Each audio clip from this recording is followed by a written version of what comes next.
नमस्कार दोस्तों, मैं हूं राम कुमार सारस्वत, आपका मोटिवेशनल स्पीकर और बिजनेस कोच। किसी को खुश देखकर यदि आप खुश होते हैं तो यकीन मानिए आप एक खूबसूरत इंसान हैं। खुशियों के लिए साधन नहीं बल्कि संतोष की जरूरत होती है।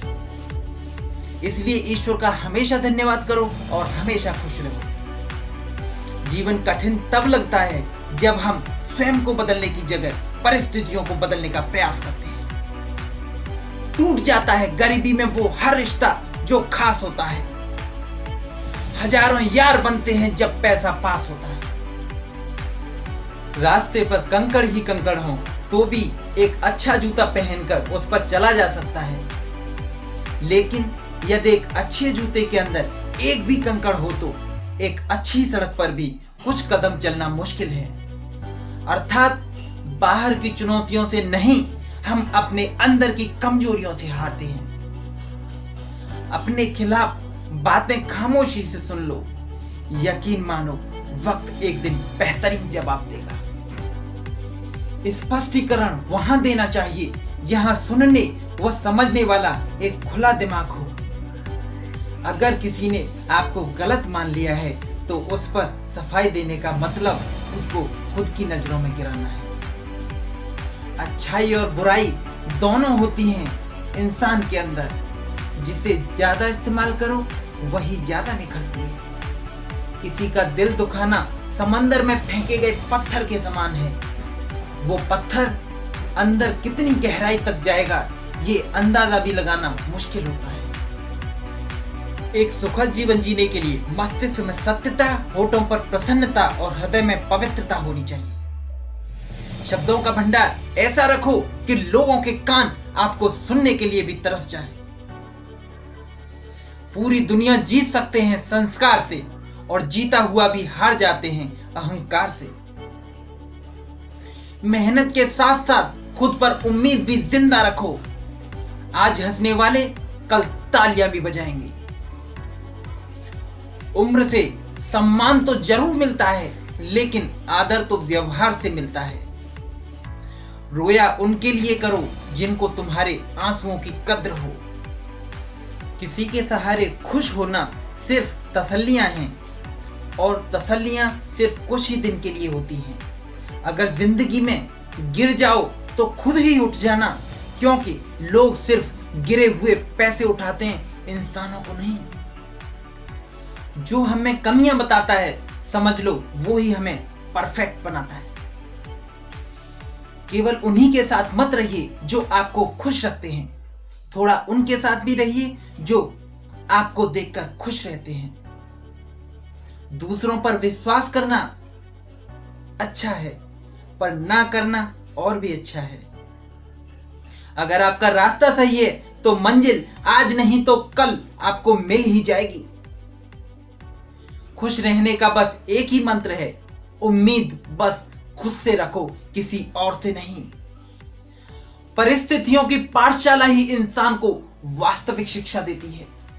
अगर जीवन में आपको कुछ भी करना है, कभी भी सफलता पानी है, तो हमेशा अपने माता पिता की सेवा करें और कभी भी उनसे दुर्व्यवहार ना करें। इसी बात पर मैं आपको एक कहानी सुनाता हूँ। सर्दियों के मौसम में एक बूढ़ी औरत अपने घर के कोने में ठंड से तड़प रही थी। जवानी में उसके पति का देहांत हो गया था। घर में एक छोटा बेटा था। उस बेटे के उज्जवल भविष्य के लिए उस माँ ने घर घर जाकर काम किया। काम करते करते वो बहुत थक जाती थी, लेकिन फिर भी आराम नहीं करती थी। वो सोचती थी जिस दिन बेटा लायक हो जाएगा उस दिन आराम करूंगी। देखते ही देखते समय बीतता गया। माँ बूढ़ी हो गई और बेटे को एक अच्छी नौकरी मिल गई। कुछ समय बाद बेटे की शादी कर दी और एक बच्चा हो गया। अब बूढ़ी माँ खुश थी कि बेटा लायक हो गया, लेकिन ये क्या, बेटे और बहू के पास माँ से बात करने तक का वक्त नहीं था।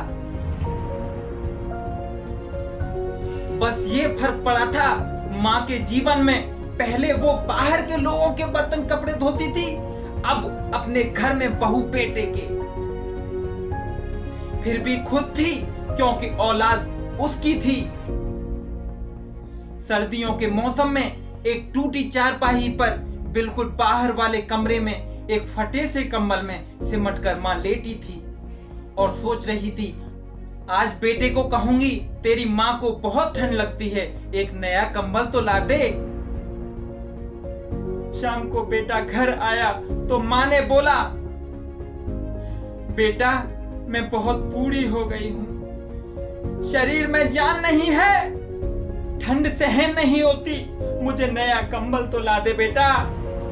तो बेटा गुस्से में बोला, इस महीने घर के राशन और बच्चे के एडमिशन में बहुत खर्चा हो गया, कुछ पैसे हैं पर वो तुम्हारी बहू के लिए हैं, शॉल लाना है, वो बाहर जाती है, तुम तो घर में रहती हो, सहन कर सकती हो थोड़ी बहुत सर्दी, ये सर्दी निकल जाने दो, मैं अगले साल तुम्हारे लिए एक कंबल ला दूंगा। बेटे की बात सुनकर मां चुपचाप सिमटकर उस कंबल में सो गई। अगले सुबह देखा तो मां इस दुनिया में नहीं रही। सब रिश्तेदार पड़ोसी एकत्रित हुए।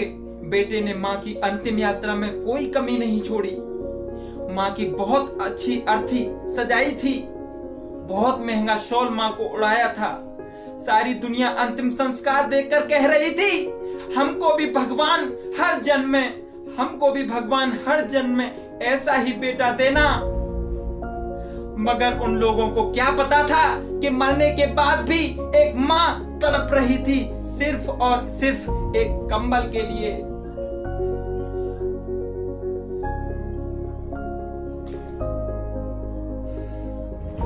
मेरा उद्देश्य इंसानों के अंदर मर चुकी इंसानियत को जिंदा करना है। ये सच्ची घटना आपके दिल को छू गई हो तो अपने सभी दोस्तों को इस कहानी को शेयर कीजिए।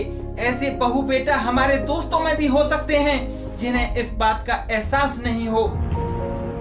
हमेशा माँ बाप का सम्मान करिए और माँ बाप की इज्जत करिए, क्योंकि माँ बाप का अपमान करने वाले बेटे कभी सफल नहीं होते। इस बात को नोट कर लो।